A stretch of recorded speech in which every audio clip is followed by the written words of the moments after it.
one. All right, Lee. So one of the first things I like to ask people, it's generic, but I'd like you to take it in whatever direction makes sense to you. When you think back to your childhood, what are the things that stand out the most? I would say, and this probably won't surprise you given that I'm in education, but the teachers that I had over the years. And I can kind of mark my personal and professional development alongside the teachers that I had growing up and the people who had the most influence over me. And I didn't know it at the time because I never really intended to go into education, but they had a hand in shaping not only sort of my values and my sort of internal makeup, but who I'd be as a professional too. Were you a good student growing up? I was. It took some. There were some moments when I had some interventions. I remember one time my father, who had really high expectations for us academically, specifically. He pulled me aside and we went for a drive and we pulled up next to a big public school in town. And at the time I was going to a private school in the town, Rome, Georgia, where I grew up. And he said, if you don't pull your grades up, this is where you're going next year. And there was nothing wrong with the school, but I remember thinking, all 4'8" of me, like I wouldn't last 2 seconds in that place, and wouldn't even know how to operate. And it had the right effect. I was top of the class pretty shortly thereafter. But it was something that was really important to me. I was told early on. It's funny how the things that will stick with you as you're growing up. I was told early on by a classmate that I was muscular but not athletic. And so sports were always an interest of mine, but it wasn't something that I was particularly good at. And so I couldn't really rely on that. And so instead, I just sort of went in an academic direction, and that's where I put a lot of my time and energy. And so, yeah, I was a good student. I did well, and it was important to me to do well. So you said a second ago that, it's not like from the word go, you wanted to get into, your current, I guess, profession. What were the things maybe growing up that piqued your interest, that you thought, hey, I could see myself doing this, or I could see myself doing that? Yeah, it's funny. When I think back in third grade, I was telling people that I wanted to be a geneticist. I don't think I knew what it meant, but it sounded really cool and high-minded. My intention was to go to law school, actually. And you're a little bit younger than I am, but you maybe remember the show L.A. Law that was on TV in the late 80s, and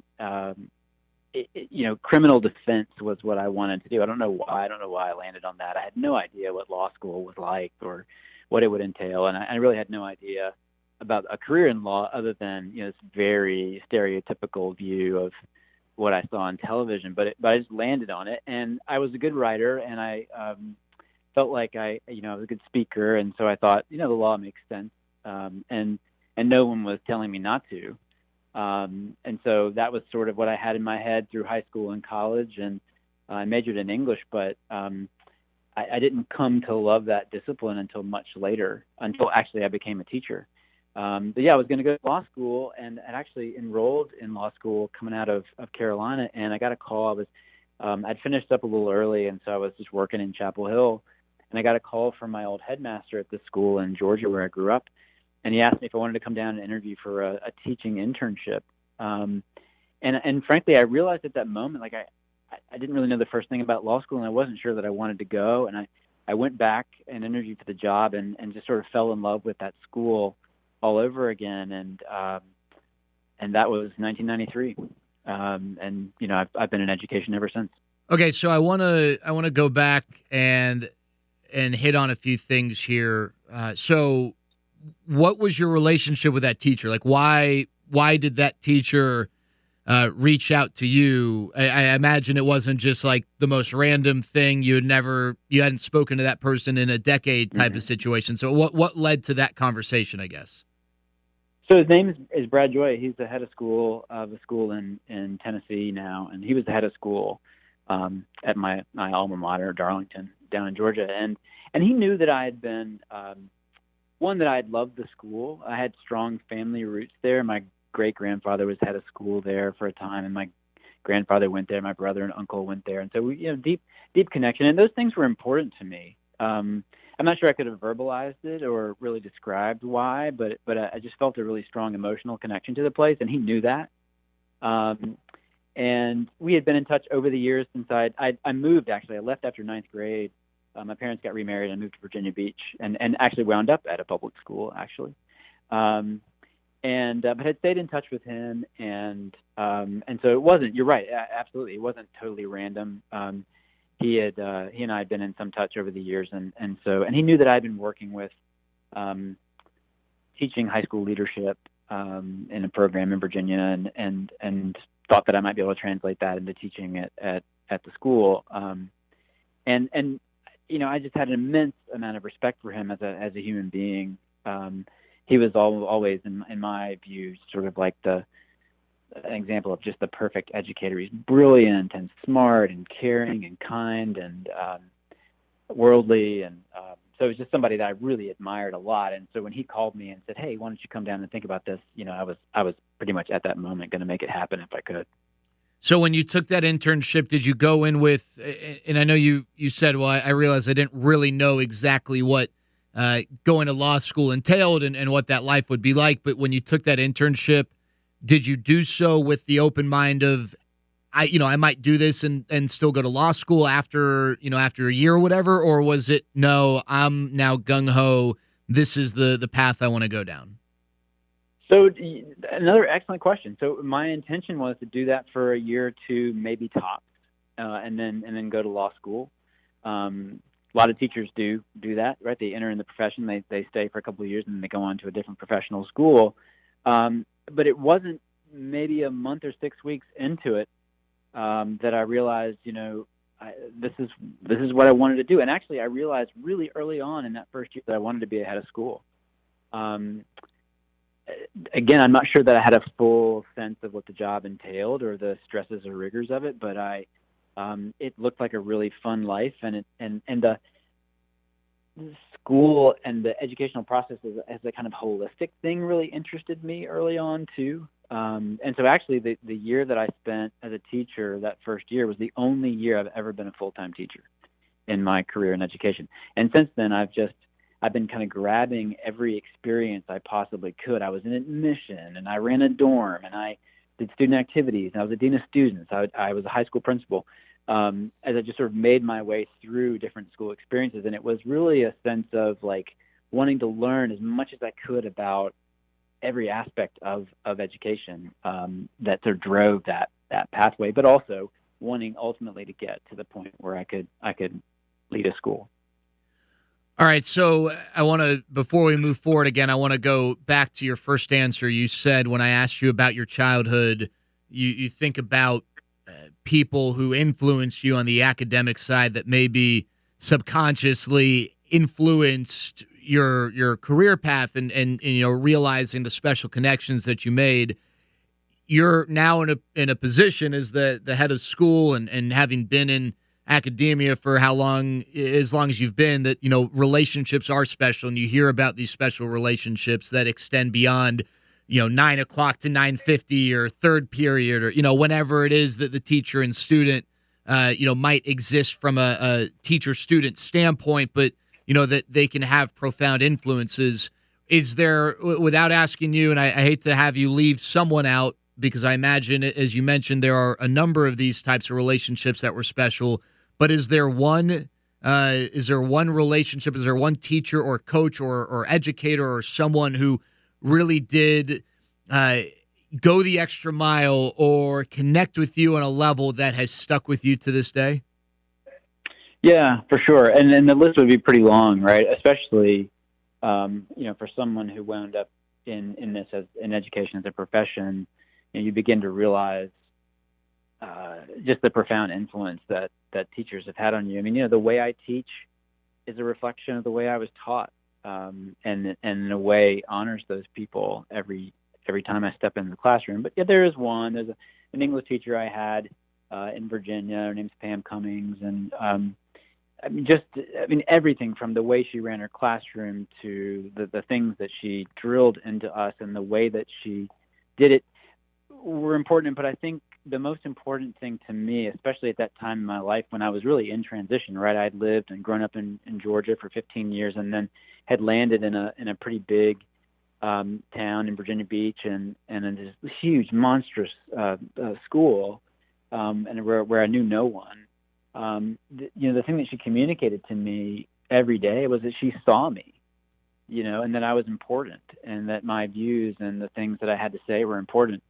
And that just, that's gold. You don't walk away from that. And it resonated with me and meant something to me that, it's had reverberations in my life every day since. And I've tried to replicate that as a teacher myself, to make sure that my students feel seen and heard and valued. But yeah, she's the person I go back to. I guess we all have that. I would think, I'm sure you have it too, a person or a coach early on who kind of pulled you aside and whispered in your ear, either literally or metaphorically, and that just sort of sets you on a path that changed you forever. And, I think it made her proud that I was an English teacher for a long time. And she and I would have conversations about the finer points of grammar and, just silly things like that, but things that matter to teachers, and certainly matter to me as a student. All right, so now I want to jump back ahead. You said that 6 weeks, however 2 months, whatever into your internship, you realized, hey, I want to be ahead of school. Why? What was it, about that position that made you kind of change your aspirations and have a focus on that particular role? Yeah, I think there's something about me. I remember coming up through schools and courses and being told by teachers, we're going to do a little bit of this now. When you're in college, you'll get more. And when I was in college, you do a little bit of this now, but if you get to grad school, you'll do more. And there's something about that always bothered me. I wanted the more right then. I wanted the whole pie. I didn't want just a slice. And it felt like to me early in the process, and as I said, I didn't necessarily know the scope of the job of being head of school. And of course, that job has changed dramatically over the years since then. The role is very, very different than it used to be. But it felt like the head of school was the one person who got to see the whole pie, and also the opportunity to influence an organization and to set it on a course and to, help it work and improve. Those things were interesting to me too, in a kind of abstract way. And I refined those feelings and thoughts as I came up through the ranks and spent time under different leaders and sort of learned from them. But it was that sense of being able to see it all, and to be a part of it all. That was so important to me. And that hasn't changed. Again, I think I underestimated the scope and enormity of the job. And again, that's something that's expanded over time. It's a much bigger job than I think it used to be. The term headmaster, which is now out of fashion, it's a British term, but it means head teacher. And the headmaster, the head of school, used to be much more intimately involved in the academic side of the school and the sort of daily workings of the curriculum and the faculty. And today it's not that way. You're much more externally focused, which is a part of the job that's fun and exciting too. But it's very, very different from what it used to be. All right. So you have that internship, and that was in Georgia, correct? That's right. Okay.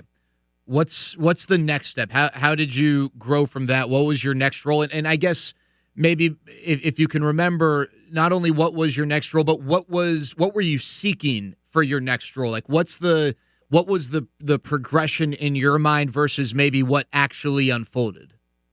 Yeah.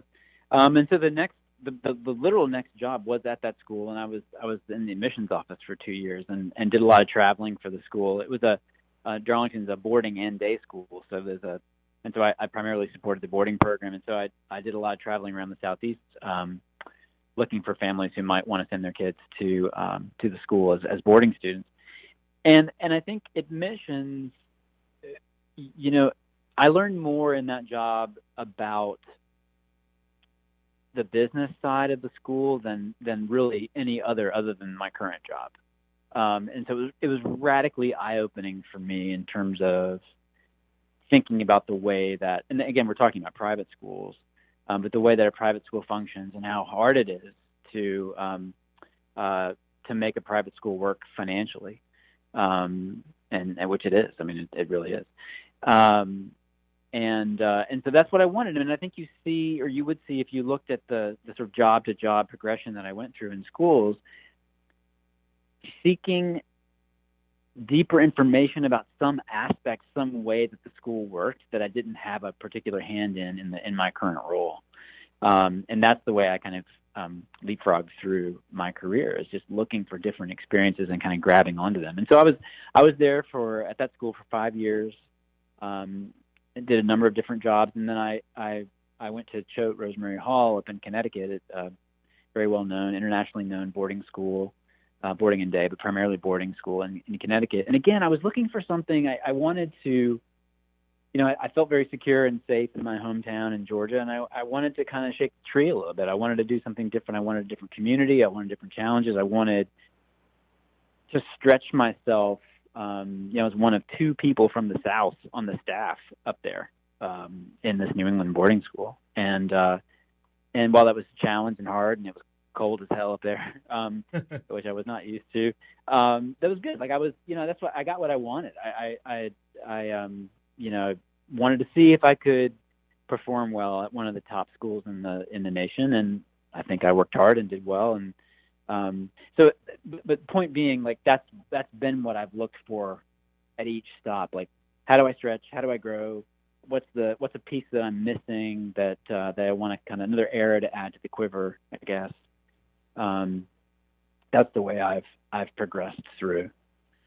Okay, so, and I'm sure that if we went step by step, through your journey, there's obviously a lot to unpack. I kind of want to skip ahead to what it's like to be ahead of school and some of the challenges. But before we officially make that jump, I'm just curious, along the way, was there a job that you applied for or a position that you thought, hey, this is me, this is mine, I'm ready for it, and you didn't get maybe a hiccup along the way? And what was that experience like?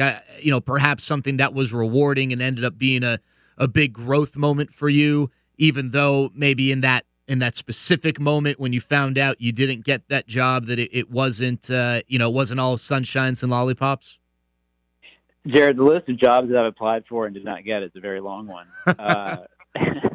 It would be difficult to pick out just one. I think, I started looking for headships really early in my career as an administrator. I'd been the principal for just a couple of years at the school where I was when I sort of launched into head searches, and I was doing it way too early.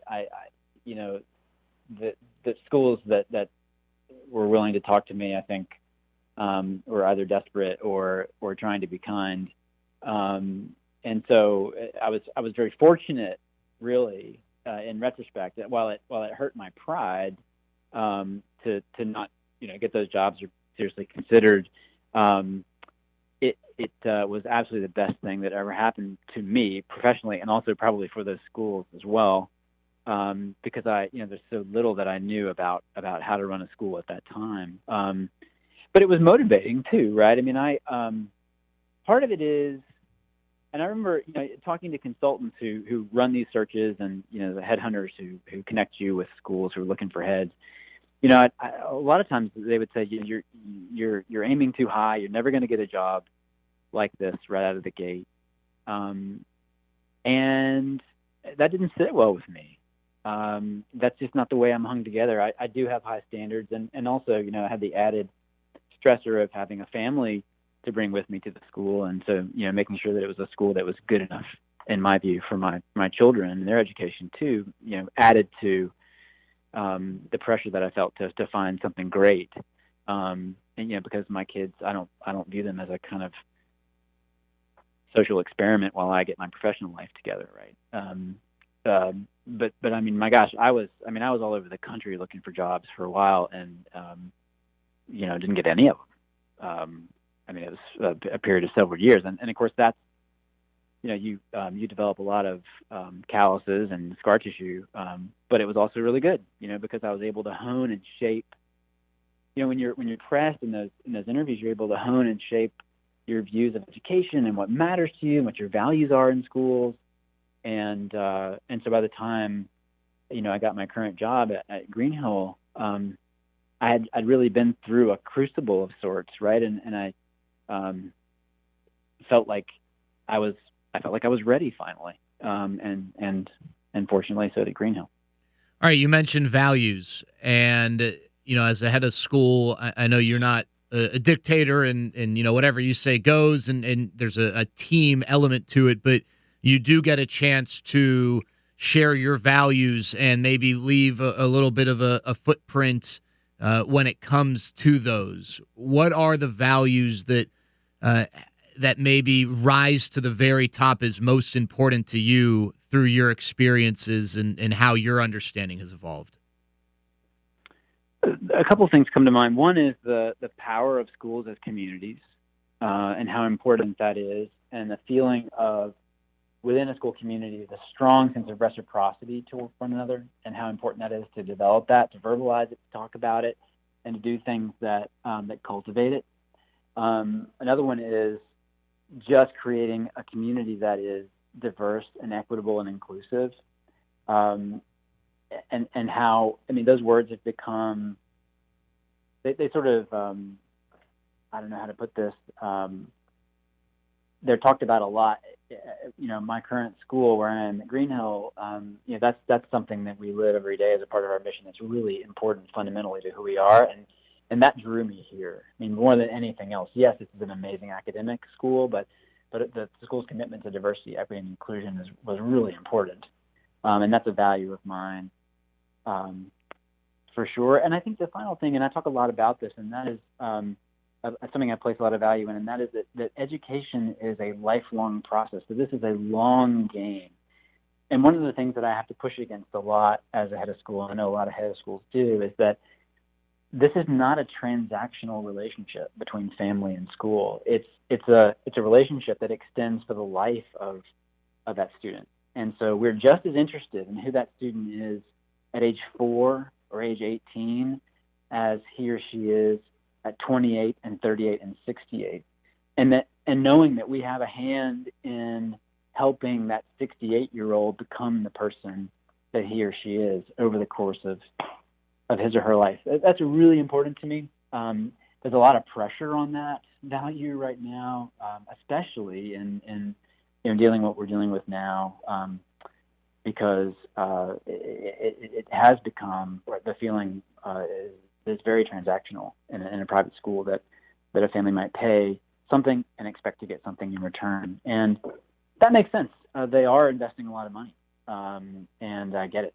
At the same time, I do my best to keep the focus on the sort of long-term goals as opposed to strictly where we are when the graduate walks across the stage at age 18.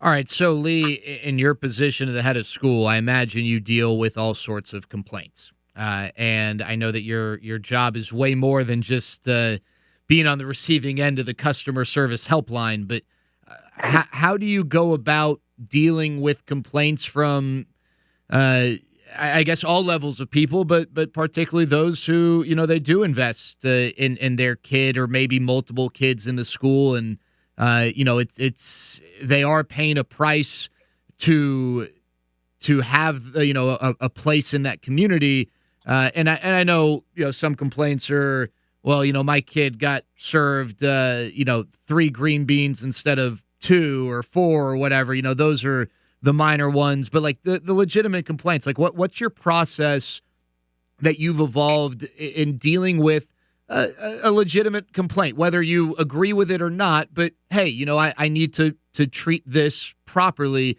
What are some of the principles you like to deal with when you have one of those elements of communication? Yeah. I mean, the first thing I would say is that I try not to view them as complaints. I think, and maybe it's just a semantic difference, but, parents do definitely, or people definitely bring their concerns to the head of school, and that's the way I typically look at it, is their concerns. And I want to share those concerns with them. I try to start with empathy. It helps that I have my own kids in the school. And so, I have my own views of the school as a parent. I have my own views of the school as an investment. And so that's helpful. I think it puts me on an even or level playing field with folks, especially parents, if they're bringing concerns to me. And I like to start by saying, I try not to prejudge. My hope is that, and often it's the case, that having a conversation about the thing that's on the minds of the parent or the teacher, oftentimes is the thing itself, is really the end in and of itself. It's not a solution per se. It's just people want to be heard. And they're like any other organization, they're competing interests, and a lot of the times the thing that a parent wants or a teacher wants, it simply can't happen for lots of reasons. And so I try to make sure those reasons are clear. And sometimes something's gone wrong, right? I mean, oftentimes those concerns are legitimate, and something needs to be corrected. And I do my best to be the person to help make that correction happen. So, the other thing I think is just allowing for the fact that the organization sometimes is wrong or has made a mistake, and that something needs to be corrected. A lot of times it's easy to get in sort of a defensive posture in those kinds of conversations, and I try to stay out of that because sometimes it's legitimate, and trying to arrive at conclusions about that before the conversation happens. I'm not a Zen master. Some of the conversations that we have in my office with parents and with faculty, they get heated, and try to remain calm and try to get everyone to remain calm. But at the same time, I have to kind of tamp those feelings down in myself as well. From time to time, those things aren't fun necessarily, but I do like solving problems. I like being a problem solver, and so I try to remember that in the heat of the moment, that really that's what it's about. It's about, hey, how can we solve this problem, as opposed to, taking it personally, which is sometimes easy to do. All right, Lee, I want to ask you about the pressures of being the head of school from a communication standpoint. I think maybe we've always lived in this society. I certainly notice it more in the social media era. Anyone who's in any position of authority, if they slip up and say the wrong thing, then people are going to jump all over them and not even give them a chance to clarify their intention or whatever the case might be. And I imagine when you are the head of a school, particularly a private school that educates kids, not just in high school, but you got, just about all levels of the educational process up through senior year of high school, you got a lot of eyes, you got a lot of ears on everything you say, everything you write. I know the writing part might be a touch easier because you can look at it and revise it and make sure everything is communicated properly. But when you're asked to speak, how much thought do you have to put into making sure that you don't make a misstep, any step along the way of whatever level of communication you're delivering? That takes an extraordinary amount of energy. And in fact, and the way you described it in your question is absolutely correct. It's something that I maintain focus on all the time. I'm lucky in that we've got an outstanding communications department here at the school. One of the things I didn't realize, probably, Jared, coming through is, especially with something like communication or the public face of being a head of school, is how many people have a hand in the construction of the maintenance of the promulgation of a particular message. A friend of mine who's the head of school likened it to, Gulliver when he's sort of tied down and Lilliput, and all the people are kind of running around all over him. That feels sort of apt sometimes, that you're not free to simply make statements that are sort of shooting from the hip or like for instance, my social media presence. I won't call it carefully controlled, but it's just, it's a professional sort of forward-facing aspect of my job, and so, I don't tweet about personal things. I don't. That's just not something that I do, and it's something I had to learn over time. I mean, I think good judgment is always important, and I try to exercise good judgment. But communication is so important, and it can go wrong so quickly. And especially if it's not in as you said, you have much more control over your written communication. And I am very careful about that. One, because I see myself as a writer, and I think it's a particular skill, and so I take it very. It's very important to me that written communication be really effective and good. So I work hard on it, and I work very closely with others on it, when appropriate. But it's even more important and more dangerous, I think, when it's not written, when it's live, or when I'm being asked questions, or if it's a town hall, or we have a yearly State of the School address where I answer questions from parents and faculty, and that's even more can be even more delicate and requires them just an enormous amount of energy and focus. And so, one, I prepare for those things as if you would, as if I were a politician preparing for a debate or a town hall where you don't want to be caught flat-footed on a particular issue, and also just force myself to maintain as much focus and stay in that moment. You just don't allow yourself to drift. That's been important to me to learn how to do, to stay in that moment and stay focused and laser locked on the issues that are being raised. But that your question is an excellent one, and it's I'd say communication takes up close to 50% of my job these days. All right, you mentioned the word community, and I went to Greenhill. That's how we know each other.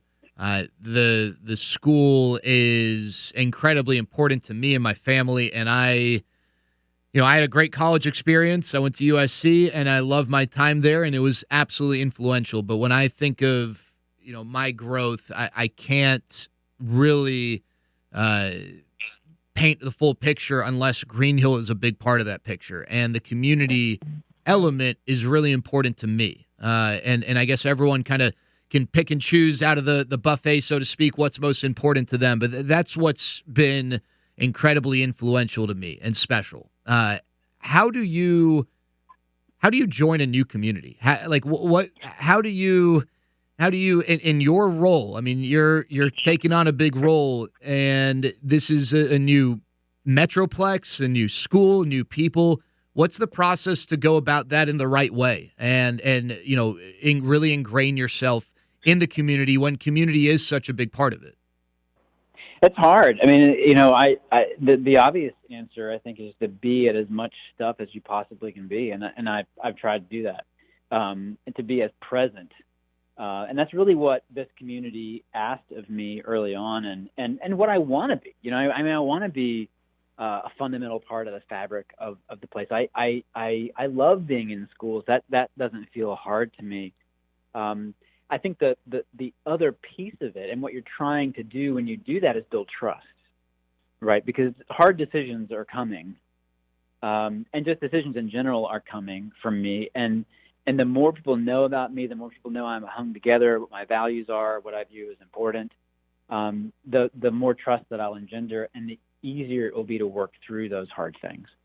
And that's been tough. I mean, you as a proud alum of Greenhill know this. I've worked really hard to get in front of as many alums as I possibly can, because of all the groups who are connected to Greenhill, that group knows me the least, because many of them are not here in Dallas. They're out around the country, and so we've really tried hard to expand our travel and to get in front of people, because again, my goal there, one, is to make sure that they stay connected to the school and that feeling of community, and two, that they develop feelings of trust about me, that when they look at me and they hear me speak and they have a chance to ask me questions and have me respond, and that I get a chance to learn about their Greenhill experience and their story and what mattered to them when they were here, trust develops.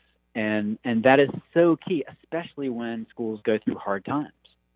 And we always will. We're going through a tough time now, as all schools are, and we need trusting relationships. And it's one of the toughest things about not being able to travel much, at least right now, is that I can't get in front of alums as much. So that's been my goal all along.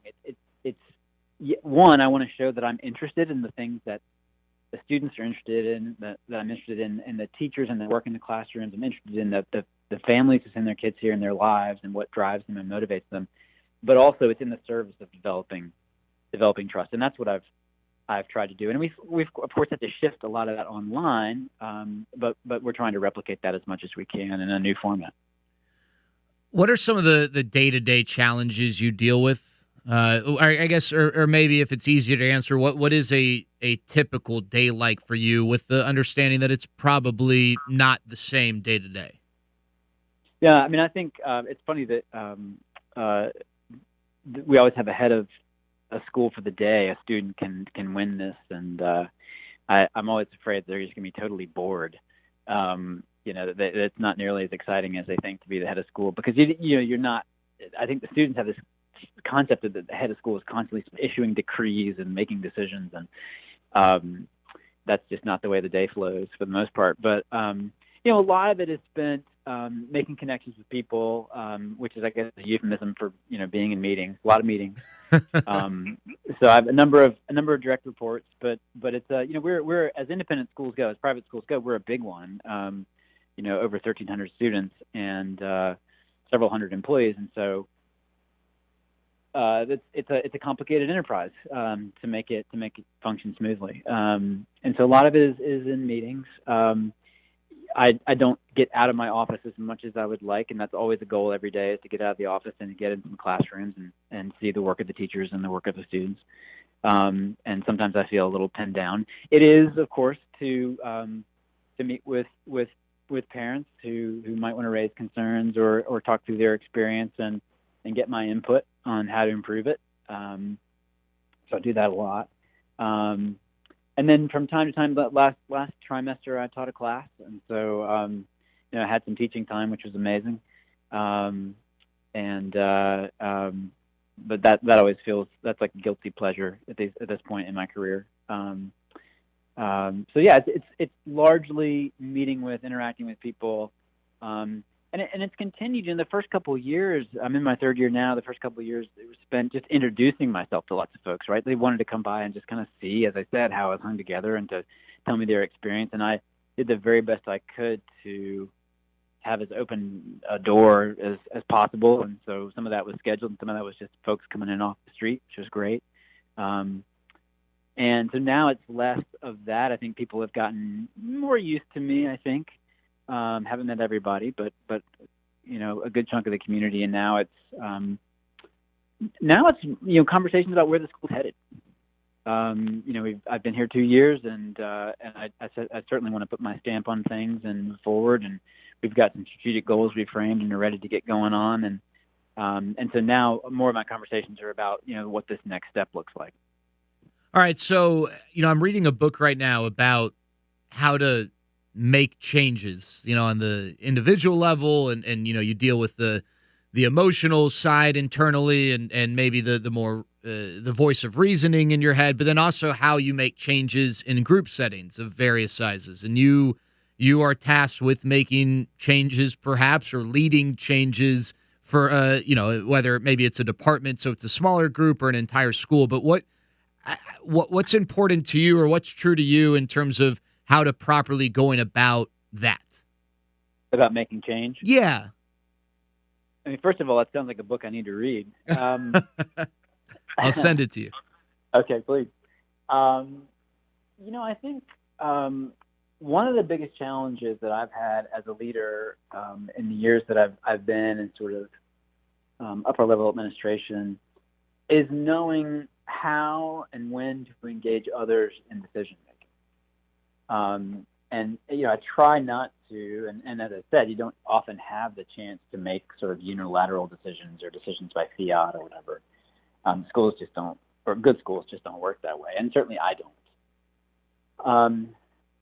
But I think for a lot of teachers especially, their lives in schools can feel sort of unsettling. They can feel cut off from decisions, and that's not good. And again, in thinking about being empathetic and putting yourself in the shoes of others, think how frustrating that would be. I think about how frustrating that would be if that were happening to me.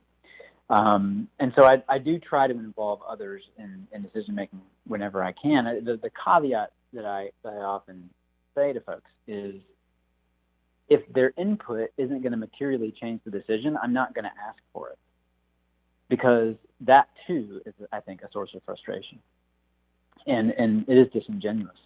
Instead, then I try to focus more on really effective communication. On, here's what the situation is, here's why the decision is coming down the way it is. These are the things that I sort of took in as I made it, and this is why we're moving in this direction.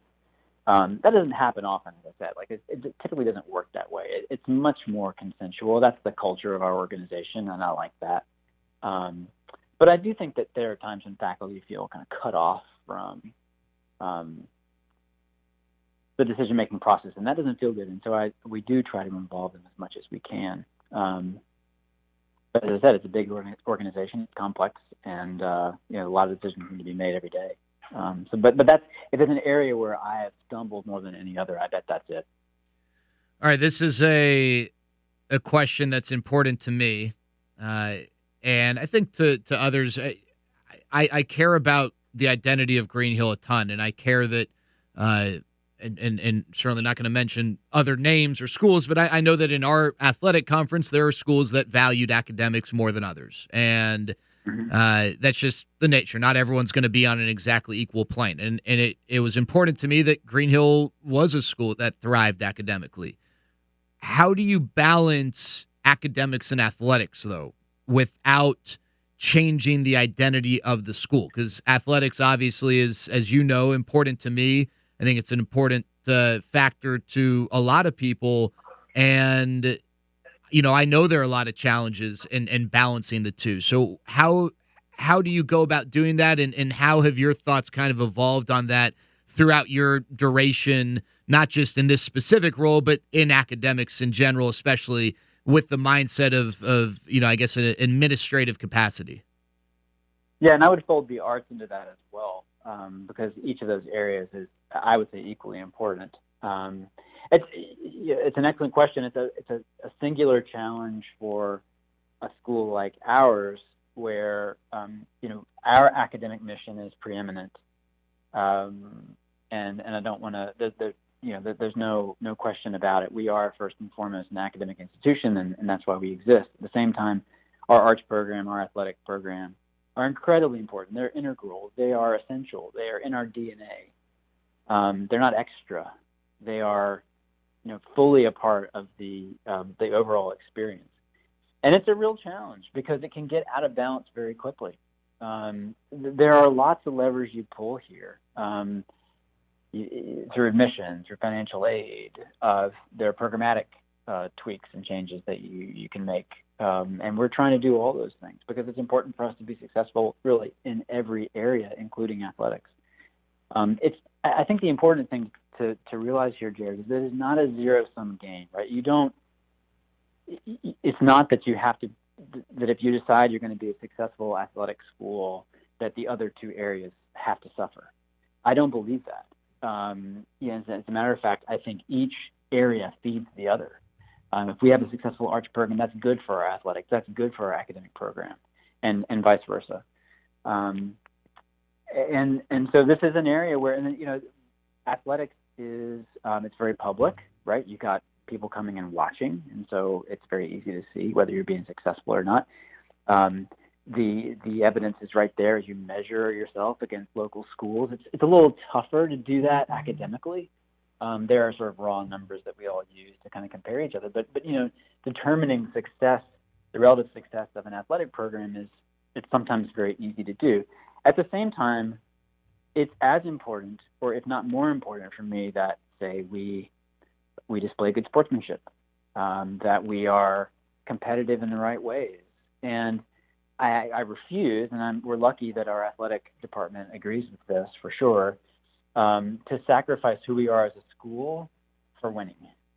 As a matter of fact, winning sort of is pretty far down the list in terms of success to me.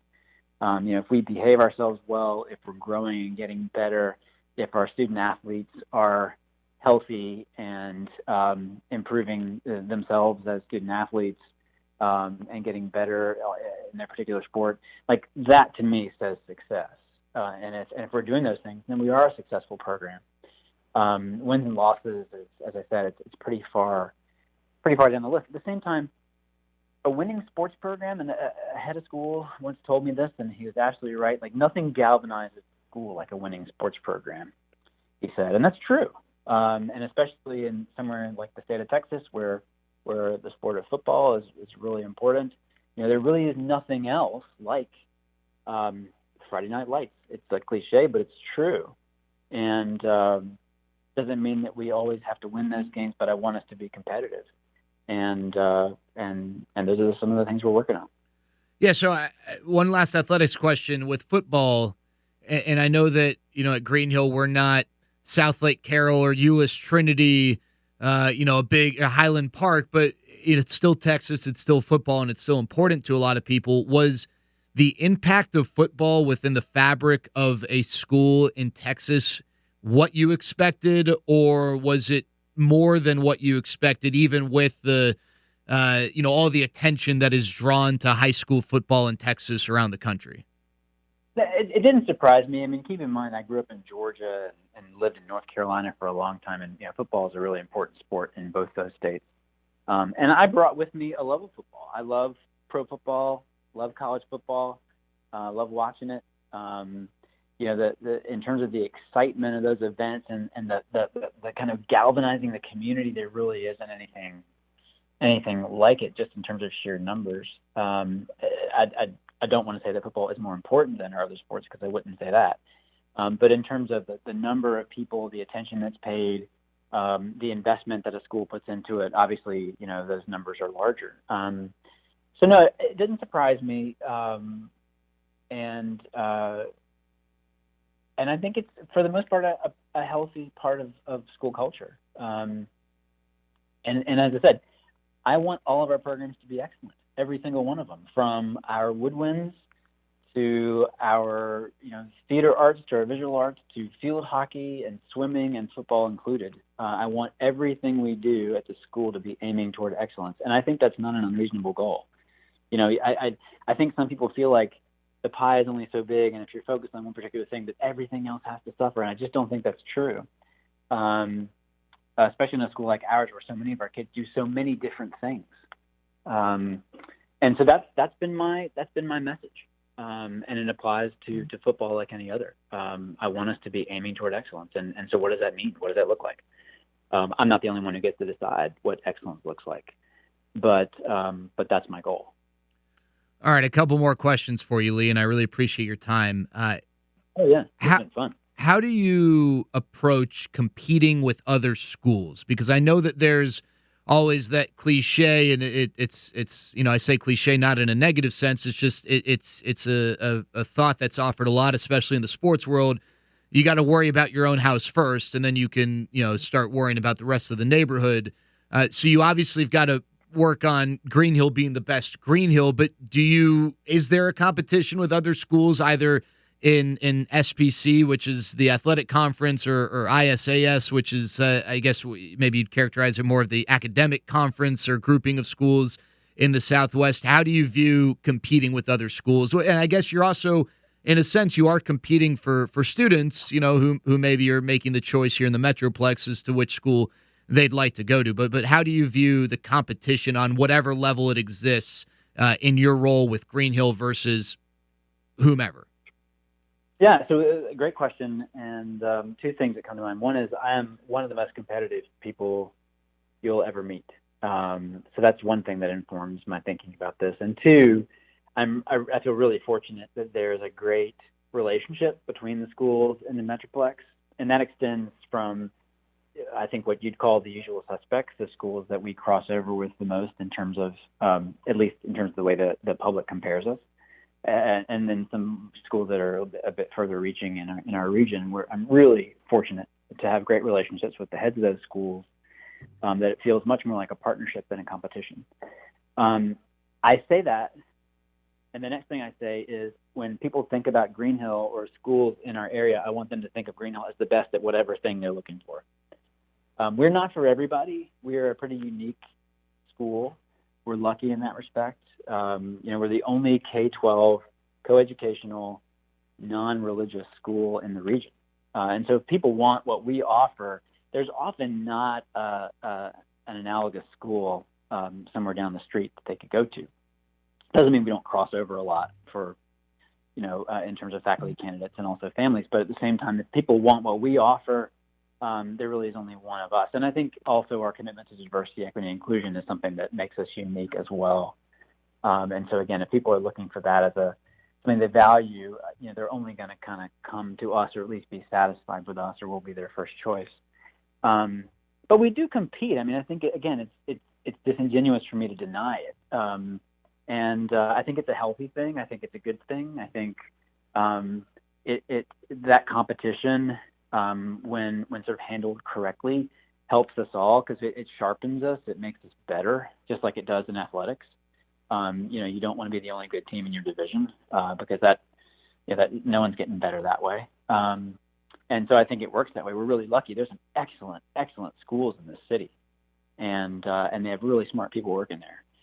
And that makes Greenhill better because it forces us to evolve. It forces us to adapt and to think critically about us as an institution and as an organization. And that's the kind of place I want to be. I don't want to be at a school that feels like it's got it all figured out. And certainly we don't. But that's the way I view the competition, as a really healthy thing, a good thing, and feel very fortunate again to have strong relationships with the leadership in schools around the region. All right, last question, Lee. This is something that bonded us, I think, from the start, is a mutual distaste for a particular collegiate institution in the East Coast. You mentioned early on Chapel Hill in North Carolina, and when you think of North Carolina and Chapel Hill, oftentimes you think of Duke and Durham tied to it. It's a special rivalry. So I'd be remiss to have this conversation and not offer you some time to discuss that rivalry and maybe your thoughts on that rivalry in a particular darker blue shaded school that makes up half of that relationship. Don't they wear black mostly now? Jared, I will say this. I am the most passionate Tar Heel fan you're going to run into. I love my Heels, and one of the reasons why I've really got my fingers crossed for football season, because Mac Brown, who no stranger to Texas, has brought a lot of excitement back to college football in Chapel Hill, and so I'm hopeful that season is going to happen. When I worked at a school in Durham, lived there for 10 years, and worked at a school in Durham, and it was deeply connected to Duke. And as a matter of fact, I was able over those 10 years to become very good friends with Coach K's daughters. They're dear friends of mine. And I will say that those relationships helped transform my thinking about the rivalry. And I'm not quite as knee-jerk as I used to be. I have a tremendous amount of respect for Duke as a school and a university. And of course, there aren't many schools that have had the success in their athletic program that Duke has had, especially given you talk about how to do it all. Duke's one of those schools that does it all. Unbelievable academic program, amazing arts, and really one of the best athletic programs in the country. At the same time, when our teams get ready to play each other, and I don't care what sport it is, I want to win them all. I don't care if it's field hockey or lacrosse or fencing.